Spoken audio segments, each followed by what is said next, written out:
All very well and good and interesting, I hear you say, but what use is it? Well, it turns out it's of great use and of fascinating use, that these bright and beautiful words are even brighter and more beautiful than first we thought. There's a great example of something that is eternally missed in the accent that we are told that we have to speak Shakespeare in, from As You Like It. As You Like It, the play of a good duke and an evil duke brother. And the evil duke brother sends his good duke and his men off into the forest of Arden. His merry men, bit Robin Hoody. And one of the merry men is not so merry, the melancholic Jacques, maybe you want to say his name. And Jacques comes back from the forest, from wandering in the forest, and he's smiling, which is unusual. And the duke says to him, Jacques, why, Jacques, why are you smiling? And Jacques says, how do you say his name? Says, a fool. A fool. I met a fool in the forest. As I do live by food, I met a fool who laid him down and basked him in the sun and railed on Lady Fortune in good terms, in good set terms, and yet a motley fool. Motley is the patchwork quality colour that the fools would wear. Good morrow, fool, quoth I. No, sir, quoth he, call me not fool till heaven hath sent me fortune. He's begging. And then he drew a dial from his poke, a watch from his pocket, and looking on it with lacklustre eye, says very wisely, it is 10 o'clock. Thus you may see, quoth he, how the world wags. 'Tis but an hour ago since it was 9. After 1 hour more 'twill be 11. And so from hour to hour we ripe, and from hour to hour we rot, and thereby hangs a tale. When I did hear the motley fool thus moral on the time, my lungs began to crow like Chanticleer, that fools should be so deep contemplative, and I did laugh, son's intermission, an hour by his dial.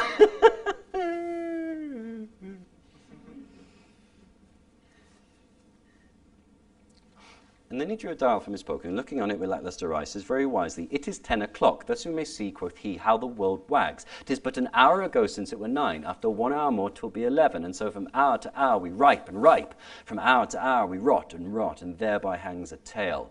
That's the joke. When I did hear the motley fool thus moral on the time, my lungs began to crow like Chanticleer. He said he laughed so hard, he made a sound like Chanticleer. Now Chanticleer is the cockerel from the Nun's Priest's Tale, Chaucer's Nonnes Priest's Tale. All Elizabethans would know it well. Chanticleer had the most beautiful in all the land. That's the noise that Jacques made. And I did laugh, he says, sans intermission, without a break, an hour by his dial. Why? It's not funny. Then we looked at it in OP. And in original pronunciation, in Shakespeare's time, the word hour was pronounced or. Say it with me. Or. Sounds good, doesn't it? The word for prostitute, whore, was also pronounced or. Hour, or, whore, or. A fool, I met a fool at forest, as I do live by foot. I met a fool who laid him down and basked him in the sun and railed on Lady Fortune in good terms, in good set terms, and yet a motley fool. Good morrow, fool, quoth I. No, sir, quoth he, call me not fool till 11 hath sent me fortune. And then he drew a dial from his poke, and looking on it with lacklustre eyes, says very wisely, it is 10 o'clock. Thus you may say, quoth her, how the world wags. 'Tis but an hour ago since it were 9. And after 1 hour more, 'twill be 11. And so from hour to hour we ripe. Told you it was going to get dirtier. And then from hour to hour we rot. And thereby hangs a tale. Yeah, it's a really rude sex joke. With my mother in the front row.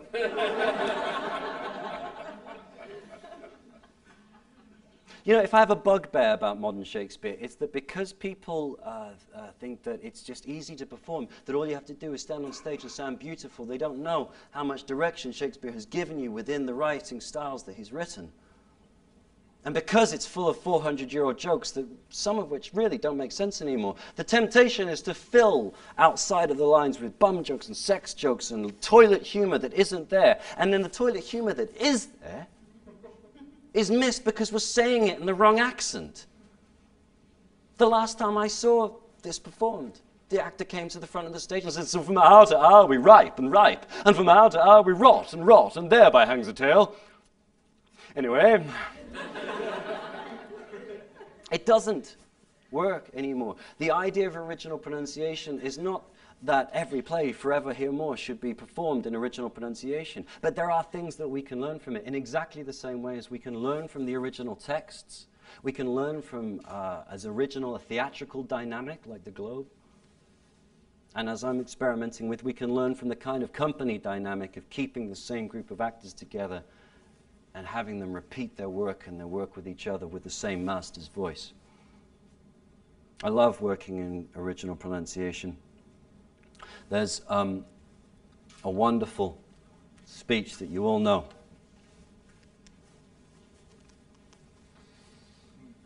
The beginning of Richard III. "Now is the winter of our discontent, made glorious summer by this son of York, and all the clouds that lowered upon our house in the deep bosom of the ocean buried. Now our brows bound with victorious wreaths, our bruised arms hung up for monuments, our stern alarums changed to merry meetings, our dreadful marches to delightful measures.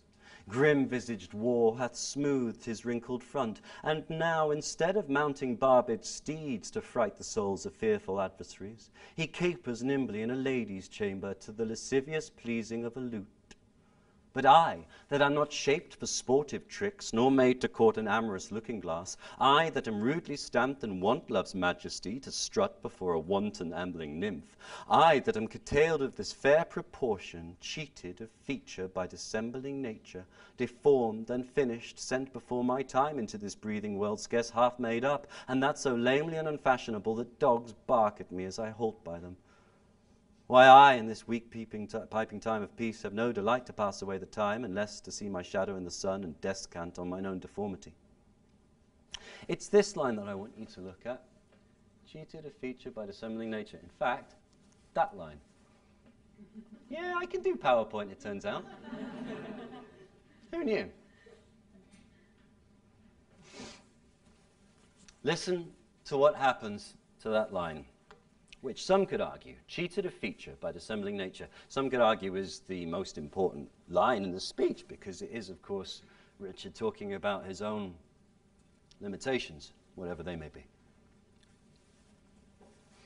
"No is the winter of our discontent, made glorious summer by this son of York, and all the clouds that lowered upon our house in the deep bosom of the ocean buried.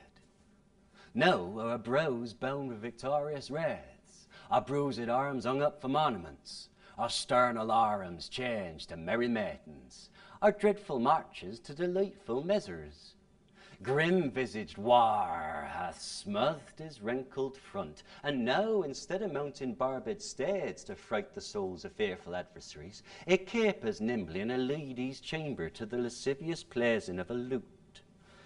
But I, that am not shaped for sportive tricks, nor made to court an amorous looking-glass, I, that am rudely stamped and want love's majesty to strut before a wanton ambling nymph, I, that am curtailed of this fair proportion, cheated of fate by dissembling nature, deformed and finished, sent before my time into this breathing world scarce half made up, and that so lamely and unfashionable that dogs bark at me as I halt by them, why I, in this white peeping time apace, have no delight to pass away the time, unless to see my shadow in the sun, and descant on mine own deformity." Did you hear it? Not cheated of feature by dissembling nature.